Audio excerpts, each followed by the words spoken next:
the music knows where it needs to go or wants to go, and if you listen hard enough, you could just follow it. You don't need to lead it, you don't need to control it, you don't need to guide it, you could just follow it exactly where it needs to go.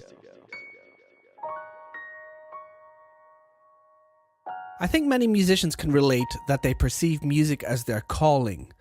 But who or what exactly is this calling? Music? That's the great mystery. Throughout my life, there have been many ups and downs, as I have spoken about at length in episode 2. But whenever I have tuned into this calling, it is as if I were being guided down a dark path into the light. I'm Eshan, aka Push for Life, and welcome to episode 8 of Music, Sounds and Silence. Towards the end of 2015, this calling came to me in the form of a video I stumbled across online where an unknown musician to me at the time was documented by the company Ableton, recording a track on their then newly released Ableton PUSH 2 controller. When I saw this young musician do his thing so naturally and fluently and realised the potential that was made possible with this machine, I knew that this new innovative instrument was the missing link in music making that I personally had been missing. It was as if music itself was urging me to take the leap and buy the Ableton PUSH in order to have the tools necessary to be the best channel possible for this thing called music. As has always been the case, I heeded this intuition and took the leap. I bought the Ableton PUSH 2 and haven't looked back yet. And since then, I have continued to listen to this calling and let it lead me along its path. This leads me to my guest on this episode, the musician I saw in that video making a track on the Ableton PUSH, which heavily influenced the trajectory of my path from that moment onwards. And that musician is the now infamous JNTHN STEIN. I reached out to Jonathan a few weeks ago and asked if he would be up for coming on the podcast, and he was kind enough to take some time out of his schedule to do so. This conversation has definitely been a highlight for me so far on this podcast, and even though Jonathan is 15 years younger than myself, I'm always so inspired when I see any of his work online.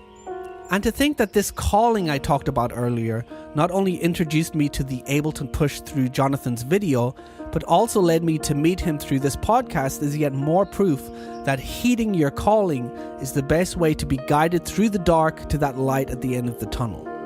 Before we get into the show, please make sure to head over to musicsoundsandsilence.com to find not only detailed show notes for this episode and all others, but also links to my Ableton PUSH 2 courses for those that are interested.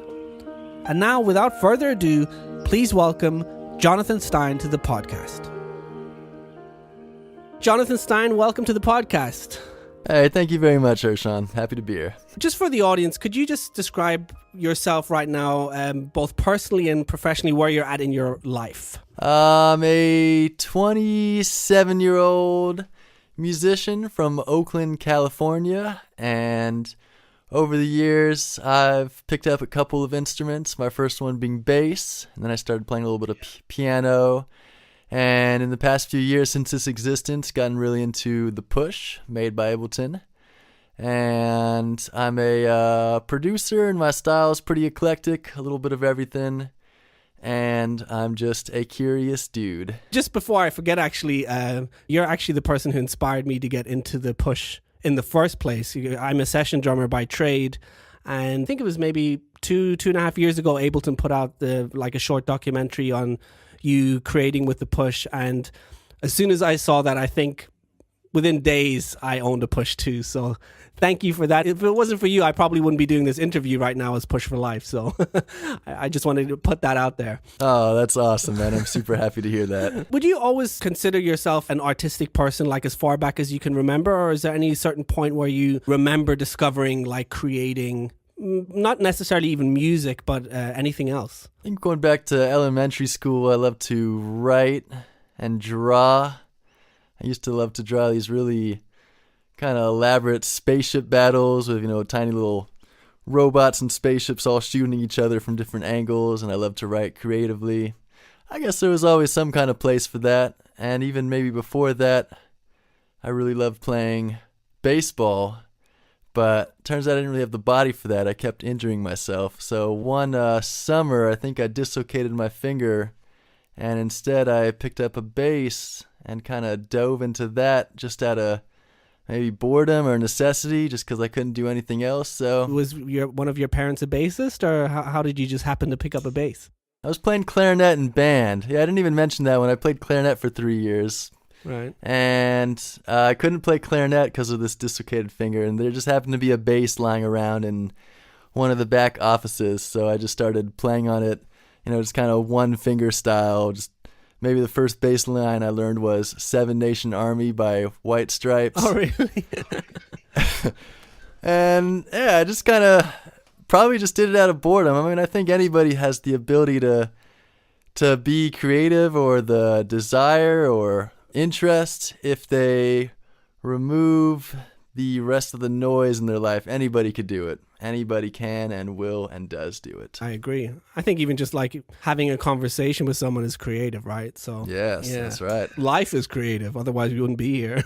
That's right. That's right. There's no scripts that we follow. We just we improvise and make decisions on the spot, just the way you do as a musician or artist or anything. Yeah, it's funny because I teach drums and music production as well, and so many people come up to me and they're always like, I'm not creative, I have no rhythm, and I always find that bizarre because life is rhythm. First of all, speech is rhythm, your heartbeat, the way you breathe, the way you walk. There's so much rhythmic stuff going on in every given second, you know what I mean? And it's kind of scary to think that society can be so disconnected from the natural state of being that actually even exists in this very moment, that you just don't feel it, you know what I mean?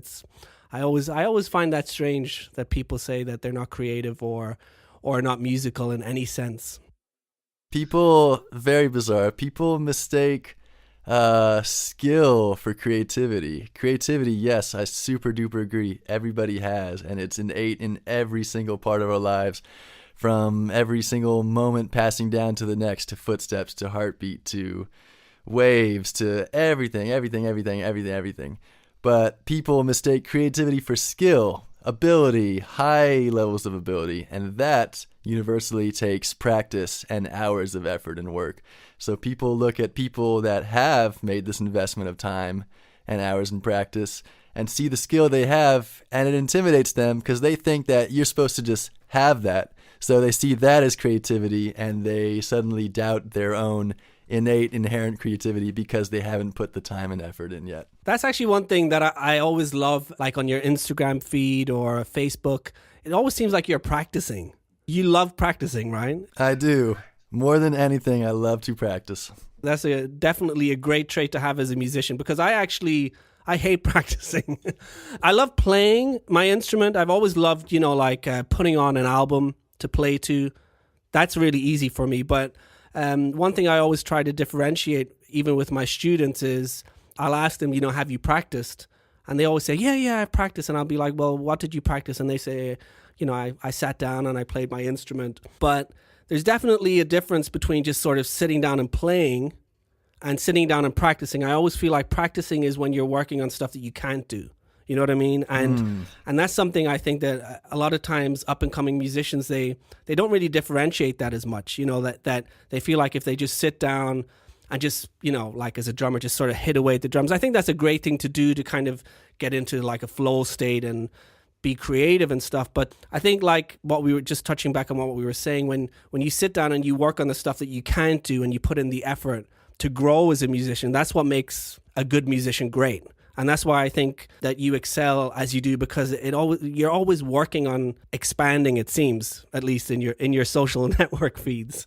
Do you have any kind of process when you sit down to practice, or do you just sort of sit down and just go for it? Interestingly, it always starts the way what your students describe doing. It is good to do that, to get the juices going and kind of immediately connect with that very unabridged joy of music playing. Totally fine to do that for the first however many minutes. And then through that kind of just free play exploration, you kind of start to notice some weaknesses, some things that you're shying away from, or just like you said, not your strengths or not good at. And then you find ways to focus on them and develop them. And good ways to do that are create repetitive, reduced, simplified gestures or exercise, even if it's little loops of melodies or riffs or rhythmic things that are focused right on that weakness of whatever instrument it is. Even as simple as right now, I just started practicing a little bit of guitar with a pick, which is really hard. You got to have that little thing, plucking up and down on the string, and I'm finding it very, very difficult just to go up and down with a steady, even eighth note. So right now, I'll just put the metronome on. That's one thing. I love playing with a metronome, and I think is incredibly, incredibly helpful universally for any type of music making. So I'll have the metronome on, and right now I'm just practicing open strings, plucking up and down, up and down. And that may seem really boring and non-engaging because the musical result can be considered to be so boring, but you take that as an opportunity to zoom in your focus on the evenness of the note and the evenness of the tone, and really, really listening to the end result of those eighth notes, making them sound steady and balanced so that you don't even tell which is the upstroke and the downstroke, and the tone being consistent. And you could turn it into this meditation where you're doing a fairly simple physical exercise gesture, but one that is still very, very hard and requires a lot of focus and a lot of physical consistency.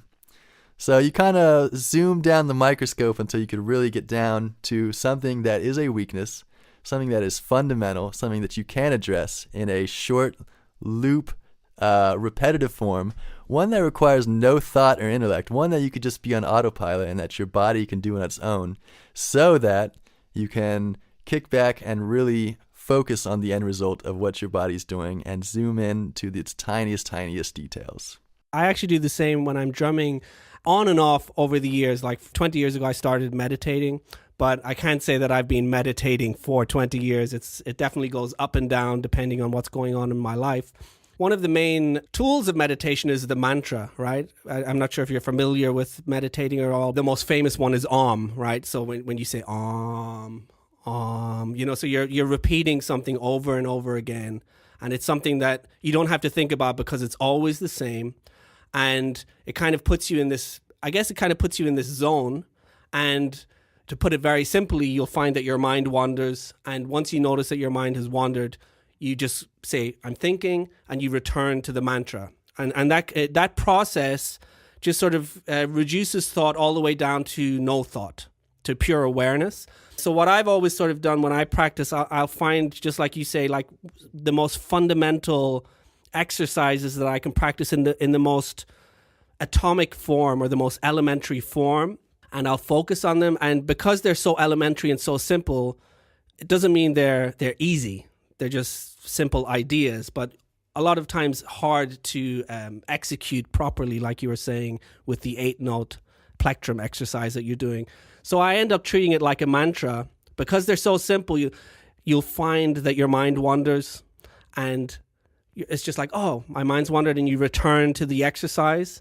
And that focus ends up really amplifying your perception of the exercise, because the thought just dissipates, and all you then can see is what you're concentrating on. And then that's when you realize the nuance. Like you're saying, because doing an 8th note plectrum exercise, anyone would be like, that's such a beginner exercise. But actually it's not. It's a masterful exercise to do it properly, right? That's another thing I find a lot of times with especially beginner and intermediate students. They always equate, speed and complexity with skill, when it's actually quite the opposite. I always say, if you slow stuff down enough and make it simple enough, that's the hardest thing to do, to play like quarter notes at 50 BPM steadily for 10 minutes. Try doing that. That's one of the hardest exercises you'll ever do, because it's so simple, right? You said that you like practicing with a metronome. Do you just have it like a typical steady metronome playing quarter notes, or do you have any kind of variations on that? No, I just do a single quarter note pulse. Oh yeah? What I'll do is I'll have a 4-bar pattern where I have quarter notes in the first bar, and then I have half notes in the second bar, and then a whole note in the third bar and nothing in the fourth bar. Ooh. So I'll program it in Ableton and I'll put it at like 60 BPMs. If you can play to a metronome, it doesn't necessarily always mean that your timing is good. Because I always believed that until I realized when I took the metronome away, I realized I was relying on the metronome, just like those practice wheels on a bike. As soon as you sort of go off balance, they'll immediately correct you. And it's kind of the same with the metronome. Whenever you speed up or slow down, you'll get immediate feedback that you're not in sync with the metronome because you'll be out of sync and you'll hear it straight away. But if you have like a 2-bar break at the end of it, then you can't rely on the metronome in those 2 bars. So it kind of trains you to not rely on the metronome and then to feel the space. You know what I mean? Because there's not that much space when you're practicing to a metronome to actually develop your own inner clock. So that might be something to play around with. Wow. Yeah. Oh man, that sounds scary. That's a really, really awesome exercise. I'm going to try that. Oof. So you said that you started playing around with the bass. How did that develop from there? And how old were you when you started playing around with the bass? Because I think that would you consider that your main instrument, maybe aside from the push? Yeah, I think it's still fair to say that. I've been playing bass since I was 14. And did you have lessons or are you self-taught? I took a bit of lessons, and when I started playing double bass, or acoustic bass, the big old cello one, that was a bit later. That's when I was 15, basically the same. Yeah. And for that, I took lessons in high school, and then I went to college for it. I went to music school, and In Oakland? I went to Manhattan School of Music, and I studied with a really, really great classical bassist there named Tim Cobb, and got a lot of great training on that. Other than that, though, more on the electric bass side, which is more how I identify now, for the most part, self-taught. What was your sort of process in teaching yourself? That always fascinates me when someone gets as virtuosic as you are without that much tutorage. How did you go about that? Did you listen to a lot of albums or? Yeah, I guess when I was starting, internet was just coming about and being a useful tool, but it was basically just observation and imitation, so listening to a lot of records, playing a lot to them, and transcribing as much as possible. I remember transcribing entire Marcus Miller albums. There was this Incubus, awesome rock band, the guitarist, Mike Enziger. I remember this guitar solo of his that I transcribed. And then I started getting into jazz, and it was the same process there, just listening, and just transcribing one note at a time. Listening over and over and over. And then a bit later, uncovering other bass players like this guy Bill the Buddha Dickens, who plays these crazy 7 and 9 string basses, and is actually how I got into 7-string basses. He plays the bass like it's a conga drum, doing all this really percussive 2-hand slapping on it. And I remember watching his videos and just watching his hands and listening and trying my best to imitate and emulate that as much as possible. And onwards to that really being my same process for any type of music learning today, much, much, much, much, much more than reading anything off of sheet music, which, yes, is a super valuable skill that I've done plenty of, but much more than that, it's always been learning through ear and just listening, absorbing, and imitating. When did the technology start coming into play? So I was, let's see, I'd finished 2 years at music school in New York doing the classical bass thing, and I was just starting to get a bit into hip hop, and as people were passing around to me D'Angelo records and J Dilla and Tribe Called Quest and all this stuff, and I was really, really, really into that.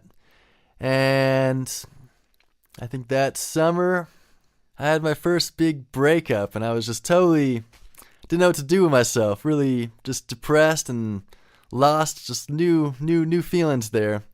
So I found GarageBand on my computer, and that became this huge outlet for me where I just kind of lost myself, immersed myself in it. And the first thing I did was try to kind of emulate these J Dilla style beats and this kind of hip-hoppy stuff. Did you have a controller, or were you doing it with the laptop keyboard, or how were you inputting it? I think I was using a keyboard, a MIDI keyboard. And so I made beats all summer there, and then I went back to school for the junior year.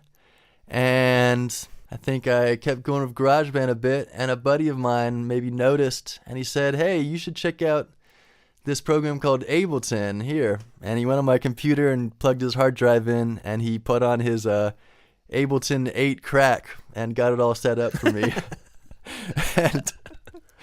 and that was kind of that from there. I guess from there the process was pretty slow diving into that program, which, especially coming from GarageBand, which is generous and, intuitive and kind of guides you the way, Right. despite its limitations.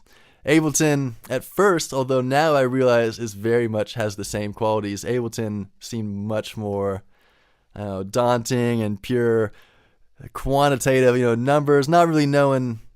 There's no way for someone who knows nothing to open that program and know what they're doing. But I had the patience and I took the time and I just felt my way through one device at a time, one parameter at a time, and started to get really, really, really into it. And I guess all of that has led to the things I do today. There was one more step, I guess, in that was getting the push. Did you get the push 1 or did you start off with the push 2?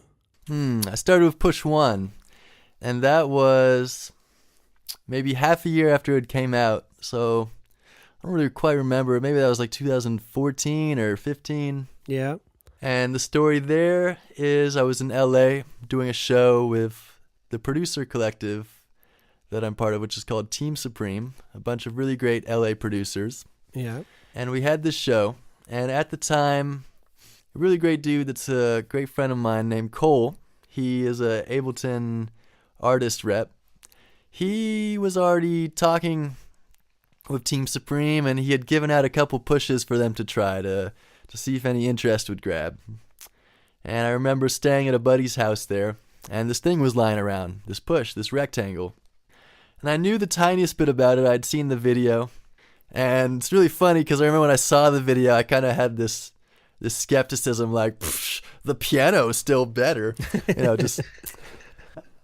But then I started to try it out because it was just lying there. So I plugged it in and gave it a go. And pretty much immediately I kind of realized the beauty and ingenuity of it. This kind of simple ingenuity was that the keyboard was exactly like playing a bass, something I had already been doing for a long time. Right. And so it clicked super, super quickly. The fact that each row is like a string and each column is like a fret on a fingerboard.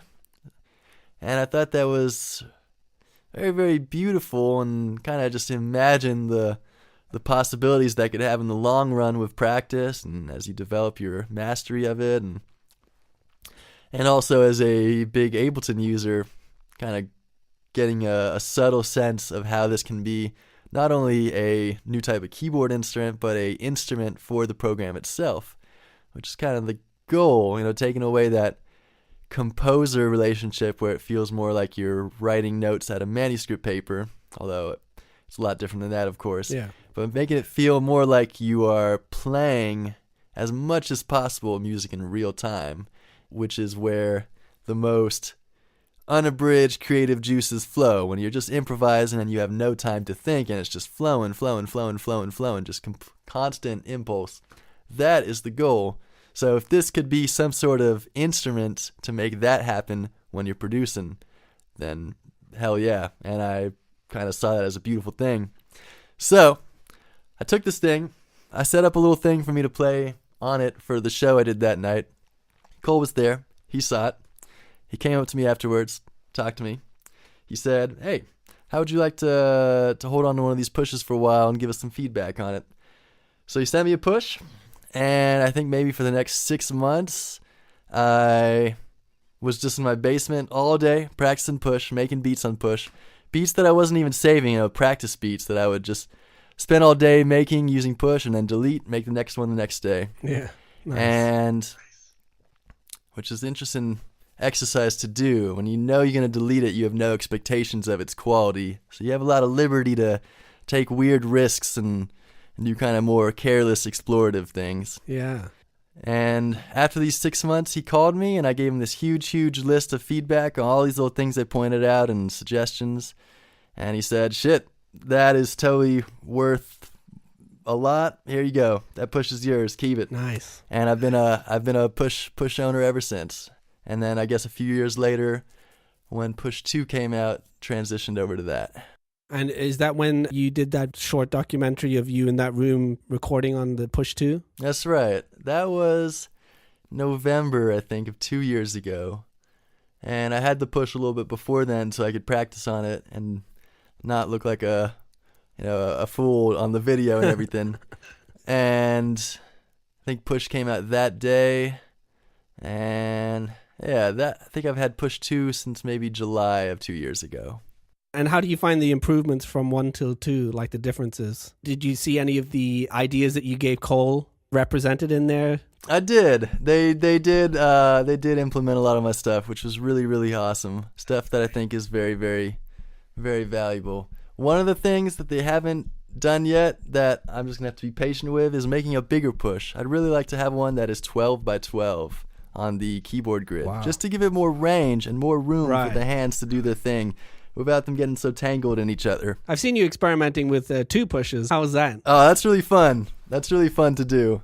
That kind of solves that problem, although Ableton isn't really prepared for that. Do you have to have 2 computers running at the same time, like 2 versions of Ableton?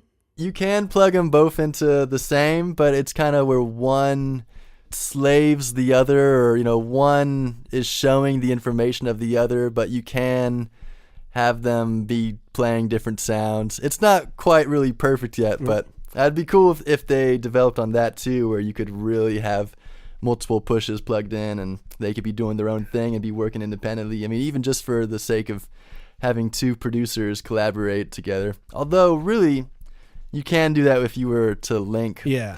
Once again, we're getting technical again, but yeah, this is all stuff you could do. Right now, are you mainly working on your own stuff? Or are you working with other people in collaborations, or what's going on sort of now? I'm writing a lot of my own music, and these past few years has been kind of me becoming a songwriter and artist as well as producer, trying to feel out that transition. So all the stuff I've been writing now has lyrics and words, and I've been writing a lot these past few months. Maybe an album in the works, definitely an EP coming soon. And the other half is me producing for a whole bunch of people, whether it's just production or co-writing or a whole bunch of stuff like that, session work, a little bit of everything. Do you find yourself traveling a lot to do that, or can you do that online? Or some traveling's involved. I go to London a few times a year. I got a lot of people I work with out there, and LA. But maybe most of it is really just remote stuff. It's as simple as you getting some stems in a Dropbox, and you pop those into Ableton, and you work it out, send it over to them, see what they think. They send you some notes, give it another round. Yeah, it's pretty amazing how much can be done just remotely through the internet. How do you find the difference between actually working with someone in the room and working online? Because that's something I find a little difficult, I have to say. Just that rapport that you can build up when you're in the studio, I find, I guess maybe because I'm a live musician, you know what I mean? That's how I work. Being on stage with people, there's a certain energy flow that happens, and then things happen that wouldn't ever happen if you were separated in space and time. Do you find that difficult, or that's not something that really hinders you? Oh, no. Goodness, yes. The vibe is way better when you get to work in the room with someone. Even for the simplest reason of, kind of having a constant feedback of the energy of where the song is going. Like you make a decision in the track and you or the other person senses that it's the wrong direction, and then you immediately hit undo or delete and go another direction, and it's all good. All of 5 seconds were lost. And you go on, and you kind of constantly mutually guide the direction of the song exactly where the two of you want it to be, which is the goal. You want everybody in the room to be happy. And you could do that if you're aware and attentive very easily in any studio sesh. Just kind of be as selfless as possible and just kind of follow the room. But when you're working on your own, you can't really do that. You have no feedback from anybody else, from the artist you're working with or for. So you kind of have to take kind of leaps in the dark and say, all right, I'm just going to take this as far as I can for this round and make educated guesses about what they want or need based on what I know about them or my past experiences working with them if you have, and then send it to them and see what they say. But that is way, way hard to do than just being able to follow along with the intentions and responses of people in a room. Yeah. And way less fun, of course. My goodness. Where do you see music making going, like with all this technology happening? Do you have any kind of feel for it? Because things are expanding so rapidly with technology, the internet, and virtual reality, augmented reality. Where do you think music making will be in even just 5 or 10 years? Do you think it'll all just be like Matrix style, plug something into your brain and just imagine it? Yeah, why not? At this rate, absolutely, why not? Yeah, there's a lot of truth to to the Matrix sci-fi vision. That's not the only movie that has envisioned that, but we're definitely moving towards that in one way or another. So what does that mean for music? Already it happens in the sense where obviously we're not plugging it right into our brains yet, but technology allows more and more the simulation of music making. Whether it's on a very amateur, fun recreational level like some of these apps for a phone, or some pretty serious plugins that, something as simple as like a chord generator, this kind of stuff where now the skill of music making is irrelevant and you can go very, very quickly from no skill, perhaps creativity still, to making something that sounds at a very high level. So that's happening, and that will continue to happen to the point where, anybody will be able to put on those virtual reality goggles, and on those goggles it'll be them rocking out on a guitar or a bass or a keyboard or a synth or making a whole track. Who knows what that might be? Yeah. I guess the other side to that is if everybody can do that and is doing that, then there will probably be some sort of musical, and there definitely already is, but this will just continue, some really intense musical homogeny that since anybody can make a certain type of good music that is purely reliant on the tools making it, then the sound will be completely defined by those tools, and everybody's music will sound the same, and there will be this really, really intense homogeny. And so maybe from that, there will be some sort of backlash or counterculture that will arise. As this always happens, there's kind of alternation between culture being very progressive and futuristic and forward, and then returning to the nostalgic and the retro and the past, the behind, the simple. So maybe the extreme form of that is everybody's making this very technology-based music that is more and more and more and more automated and involves less personal decisions, choice, creativity, and straight up soul.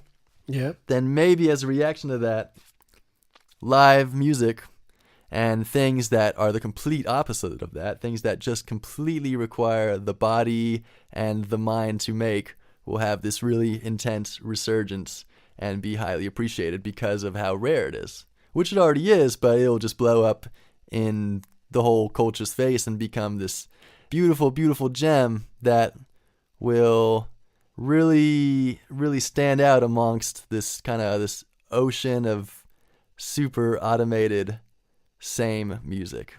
So maybe that'll happen. So maybe bring humanity back into it or something like that? Yes. Which actually brings me to a topic that I usually touch upon towards the end of the podcast. What do you think differentiates sound from music? When does something become music? And therefore, what is music even? That is a very good question. It's kind of similar to asking, when does chaos become pattern? If you look at a bunch of books just lying on the floor, can you make any sense of it? It's just all stacked up, no organization. And then you put those books up on a shelf, and they're all neatly lined up. You could see all the titles. Is one of those sound, and is one of those music? Or are they one and the same, and it's completely based on our completely subjective perception, on our ability to grasp it, to comprehend it, to understand it, to organize it. I think this is completely subjective to the beholder. Music is something we perceive as something that we could grasp, something that we could organize, something that we could understand. And noise, sound, is something that exists all around us, and it is so chaotic, and because of that chaos, so complex beyond our understanding, that we possibly choose to not consider it music. But if you were to let go of your need to understand anything, and were able to appreciate regardless of understanding, which I think is a very, very beautiful trait to have, easier said than done, then anything could be music. And maybe take a few examples in history. Take some really, really extreme music makers like Xenakis or, Ligeti, these dudes that made music that most people would never, ever, ever, ever, ever consider to be music. Yeah. And yet, to them and their followers and their culture and their audience, it was music. Or maybe anybody that's making ambient music now versus somebody that would be expecting to hear a Katy Perry style pop song. Both of those are music, but it's really all about the expectation and subjectivity of the listener. And even going back to the very, very beginning of this interview where we were talking about creativity and how sound and rhythm is all around us, from heartbeats to footsteps to a clock ticking to a train going over train tracks, everything has the potential for music. Sometimes you can just be sitting on a street or outside or anywhere, and if you listen hard enough, you can find music in anything. You could listen and listen and listen and start to hear those train tracks as your bass drum pattern, and maybe there's a car horn that is some sort of rhythmic lead, and there's a rustling of a tree that is the white noise ambience on top, and then the clatter of people talking as they walk by is this kind of stereo panned filtered noise synth. And maybe if you choose to be, music can be found anywhere out of any amount of sound. I'm actually at a point, the more I study music and the more experience I have with music, the more it eludes me, right? The deeper I go, the more infinite it seems to be. And I'm actually at a point right now where I almost feel like music could be some kind of entity.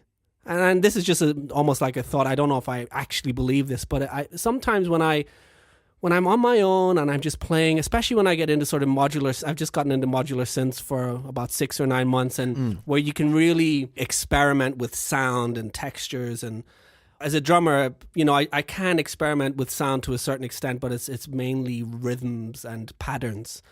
But now when I'm getting into FM synths where I'm sort of modulating stuff and seeing where it takes me, I feel like I'm conversing with this entity that's speaking to me through the sound waves, but it feels alive. It's almost like it's controlling me just as much as I'm controlling it, because it's this symbiotic relationship. And I find it very strange, but that's something I like to think about sometimes. Me too. And actually, I feel that as much as possible on a daily basis.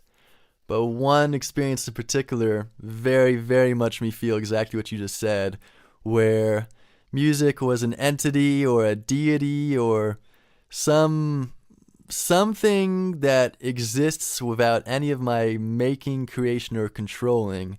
And it changed my perspective completely around from me being the creator of music as me being the discoverer of music, something that is there, always has been there, and always will be there. And you can, through awareness, tap into that stream of music that is always there, that is always running, that entity, that being. Yeah. And through that awareness, tap into it and swim in it, just stream along in it, just go exactly where it takes you. Down to every musical choice that is made, where the music knows where it needs to go or wants to go. And if you listen hard enough, and you could just follow it. You don't need to lead it. You don't need to control it. You don't need to guide it. You could just follow it exactly where it needs to go. And I've thought even about how could this be? Is it really something supernatural? Are we really talking about gods and goddesses here? Maybe. Or is it really something more having to do with the inherent physics of our world and of sound? Does this come down as simple to the physics of our entire universe, the same physics that create the overtone series and that create timbre and the harmony that is derived from that overtone series, and maybe even rhythmic subdivisions that all derive from that overtone series and the golden number, and maybe this more scientific approach? And then maybe you could even step away again and say, is this thinking the same as calling these inherent physical qualities that at one point cannot be reduced or explained any further? Can that just be called the god or the goddess? And is the term god or goddess just symbolic for that and a beautiful way to understand something that just simply is, no matter how much you reduce and understand it? And as much as we can bend and manipulate these rules and kind of guidelines and laws of music as a whole, really we're just coexisting with it and tapping into it and working with it and flowing along its natural stream that is and isn't without us and just goes on forever. Very beautifully said.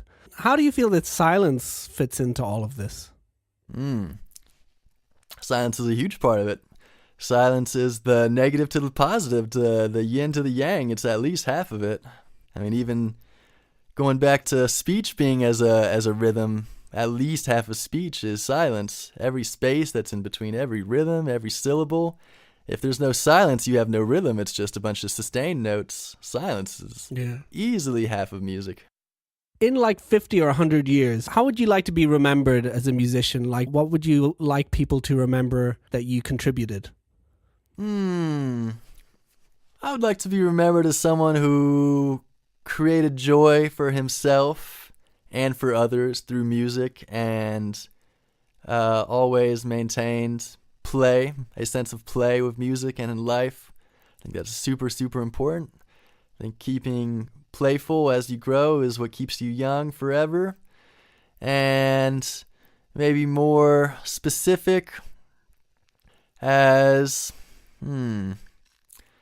someone who was fearless when it came to learning new things, whether it be instruments or music production, and someone who through that fearlessness was able to bring not only a lot of different types of music together, but encourage and inspire a lot of people to come together and do the same. Last question I have for you. What 3 things are most inspiring to you for your music right now, but aren't music?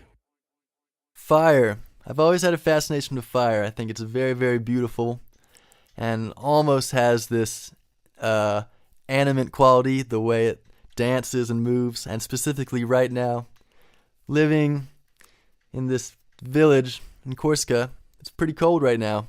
I spend a lot of time in front of the fireplace just to stay alive. So I have a very personal relationship with the fire. Very symbiotic one. And the work it takes to maintain it, to feed it, to place the wood properly, to keep it burning, and all these things. Very, very dynamic, requires a lot of love. Very inspired by that. Animals, particularly cats. I think cats are mesmerizing, beautiful, delicate, cunning, clever, malleable, resilient, graceful creatures. I have a wonderful cat right now. Her name is Mist, and she inspires me a lot and brings me a lot of happiness and peace. And 3, water. Water is very pretty, particularly large bodies of water. I'm right by the sea, right by the Mediterranean Sea. The texture of water is very, very beautiful, mesmerizing, complex. The way it waves and undulates and ripples and lines form and bumps form and splashes, and in one single bath of water or body of water is so much happening texturally, dynamically. It's like the waves of a thorough track of a great composition. It's got low end, it's got high end. I mean, even just the sound of waves, if you were to sit on a beach and listen to them splash down and pan from left to right, and the surprisingly deep low end of a big splash onto the sand, and the higher kind of pink noisy ruffle of the smaller waves. There's endless amounts of information in a single beach. So, fire, cats, water. Beautiful. Well, listen, I could talk to you forever, man, and it's been a real pleasure just having this conversation. I thank you so much for taking the time. And how can people connect with you online? Pretty much at JNTHN STEIN everywhere, and that's JNTHN STEIN. Twitter, Instagram, Facebook, the usual stuff. I'm out there. Great. Thank you so much, Jonathan. Thank you, Eshan. Really awesome time, man. Take care. Take care. Thanks again to JNTHN STEIN for coming on the show. It was amazing. Remember to go to musicsoundsandsilence.com, not only for the in-depth show notes for this and all other episodes, but also links to my Ableton PUSH 2 courses. My next guest will be melodic software founder and CEO Sam Gribbin from New Zealand. And as always, the next episode will be released in 2 weeks from now. Also, make sure to subscribe on iTunes to stay up to date. If you have any comments whatsoever, you can reach me at Eshan, ESHAN, at musicsoundsandsilence.com. All feedback is welcome. All the best for now. Stay safe, friends. Peace.